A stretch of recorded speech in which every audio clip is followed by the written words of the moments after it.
It's exactly 16 minutes after 1 o'clock on this very grey Tuesday afternoon. This afternoon we are quite privileged to have in studio with us a Casual Day ambassador, Lois Strachan. Good afternoon, Lois, and welcome to lunch. Good afternoon, and thank you for having me along to talk to your listeners. How are you doing? I'm very good, thank you. Great, and you've come this afternoon to chat to us a bit about Casual Day 2015, but also about being a Casual Day ambassador.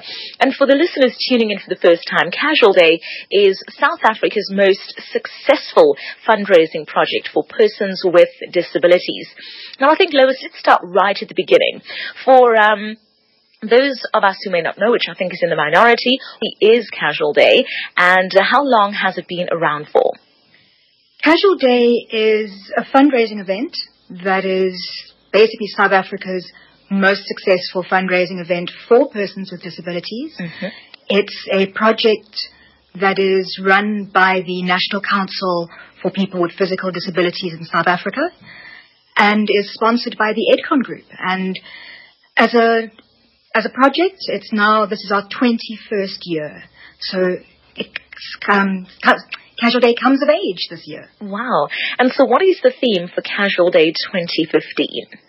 The theme for this year is Spring into Action. We're trying to encourage all South Africans to spring into action and show their support for people with disabilities. So, of course, the spring into action does kind of pay reference there to spring coming in as well in terms of the season.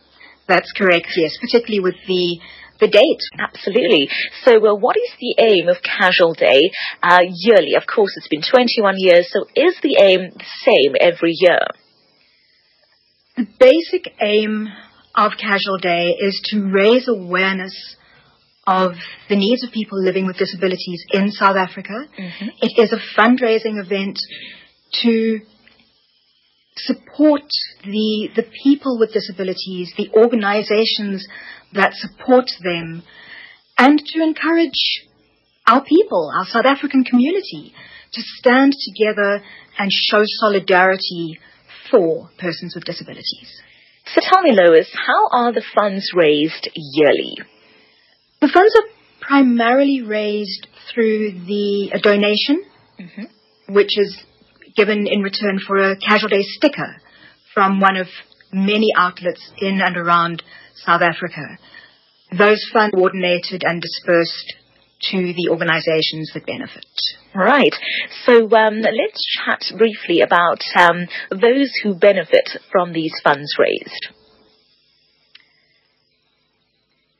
Sure. What can I tell you? What would you like to know? There are 12 umbrella bodies, so mm-hmm. national bodies, all right, that represent a wide spectrum of disabilities, from hearing impairment, visual impairment, Alzheimer's, cerebral palsy, Down syndrome. Wow. The list is endless. It's endless. Wow. Those 12 national organizations mm-hmm. represent 500 different bodies wow. that work to support persons with disabilities. That is amazing. Now, Lois, let's talk a bit about your role as a Casual Day ambassador and what exactly it entails when someone says that Lois Strachan is a Casual Day ambassador.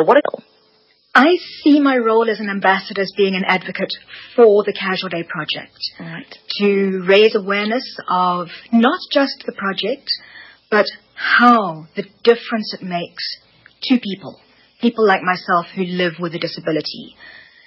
It's a way, the ambassador program is a way of engaging with people, putting a face to Casual Day, mm-hmm. and just really getting the word out to South Africa that the work that Casual Day is doing is making a difference in people's lives, that the 10 Rand cost for a sticker can truly change lives. Now, Lois, you've been chatting to us a little bit over the last couple of minutes about Casual Day 2015. And for those of you listening right now, you might not even be able to tell that a disability, as you just mentioned. So, Lois, tell me and tell the listeners, what caused your blindness? When I was 6 years old, I was diagnosed with diabetes, type 1, which is insulin-dependent diabetes. And with quite a high proportion of those who have been diabetics for a length of time, there can be contraindications or side effects which can include visual impairment and blindness. Mm. And that was what caused my blindness. Wow. So talk to me about the types of emotions that you were feeling. I'm told that you lost your sight at the age of 21. So talk to me a bit about the emotions that you felt at that time. The initial feeling that I had when I was sitting in a hospital room told that I was going to be blind for the rest of my life was anger. I wanted to pick something up and throw it and hear it shatter, because I felt like that had been done. That was what had happened to my life. But after a whole lot of soul searching, I came to realize that I had a choice, that I could go home and give up and be angry and bitter and dependent for the rest of my life, or I could just go out and see what life still had to offer me. And I think that realization that I had a choice empowered me to take back control of my life. And I'm incredibly fortunate that my family and my friends have always supported me and allowed me to do that. But fundamentally, it was that decision that has made the difference in my life. Now, in today's People's Post, an article highlights that you've been selected as one of the women with disabilities to be honored at the Tributes Excellence Awards, which is a kind of Oscars for the disability sector. You will be receiving the award in the literature and education category. Now, Lois, how does it feel knowing that you are receiving this kind of recognition? It's exciting. I'm feeling very honored about it. I'm also feeling very humbled, having looked at the quality of other recipients of the award. It's very humbling to be placed and acknowledged and recognized, along with ladies who have done so much to make a difference to so many people. Now, Lois, off air, you shared with me a story about visiting a school. Do you mind repeating that story and how that visit to that particular school has it? Last week, I had the privilege of attending Philia School in Goodwood, which is a school assisting. It was founded as a school that worked primarily with children with cerebral palsy, but with the inclusivity white paper that came out has now been opened to a broader spectrum of disabilities. There's 192 children in the school, I think. And the experience of going to the school, meeting the teachers, the people who give and share so much to empower the children in their charge, the learners, and to hear the school's drum and brass band, just seeing and engaging with the children, teachers, it left me feeling so immensely grateful that I can do the things that I can, that I have so many resources available to me. And it might come across a bit strangely, but I walked out of there thinking, I am so grateful that my blindness doesn't stop me leading the life that I want to. And I think that we all need to have that kind of experience at least once in our lives to be able to understand and value that we have so many resources and that we have so many things at our disposal. Correct? I'd agree with you. I think it's something that it's so easy for us to fall into our own challenges and the difficulties we have on a day-to-day basis, and to realize that we have much to be grateful for.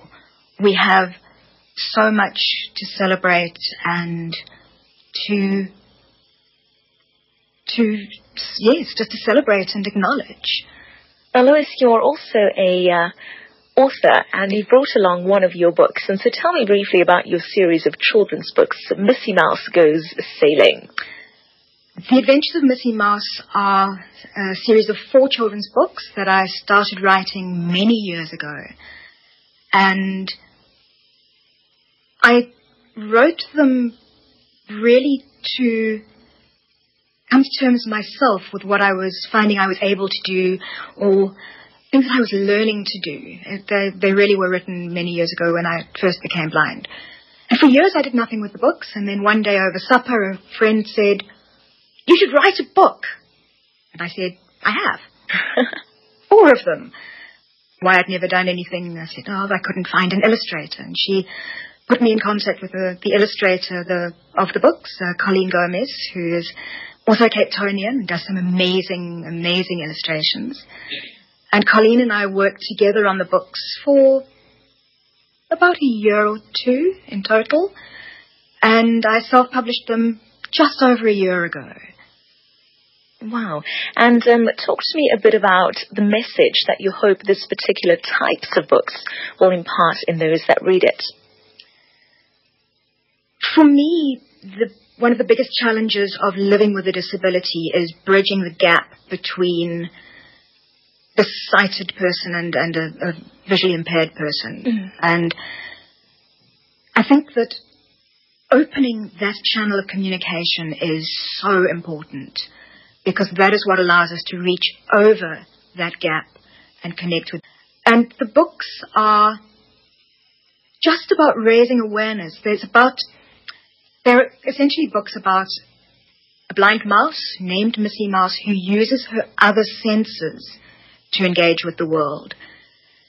And they're there to show children just that visual impairment is just doing things in a different way. Mm. How Missy Mouse goes about everyday tasks as they see and do themselves. How she enjoys her life, spends time with her friends, but how she does things with her other senses. And they're all based on real-life experiences. So let's talk a little bit more about Casual Day. Let's look at the date of Casual Day, as well as how we as the public can get involved on the day. Great. Casual Day is the 4th of September this year. It's usually the first Friday in September of spring, which ties into the theme this year of Spring into Action. So, 4th of September, 2015. Mm-hmm. And, of course, where can we pick up our stickers? I'm going to tell you the main retail outlets where stickers can be available. They're already available. Perfect. They are already on sale. So any Edgar's, Game, ABSA or Checkers. All right. Also, they're available at any of the 500 organizations that benefit from the Casual Day funds.